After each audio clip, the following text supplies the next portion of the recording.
Payot Libraire et l'Hebdo vous présentent Marque-Page.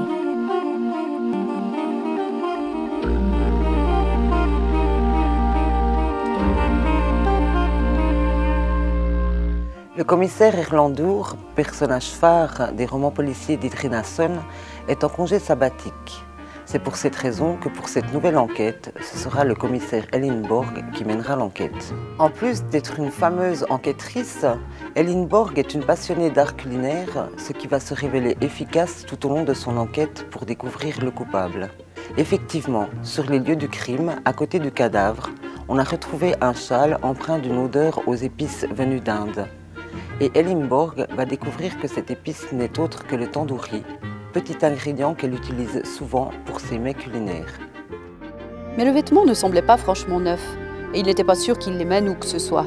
Celle qui le portait mettait du parfum. Pour l'instant, ils ignoraient encore lequel, mais ça n'était qu'une question de temps.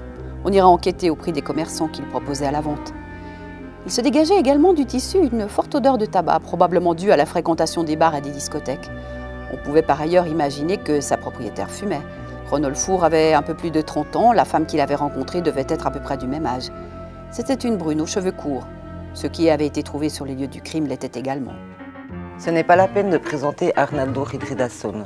En effet, cet auteur islandais est attendu à chaque roman policier par ses amateurs.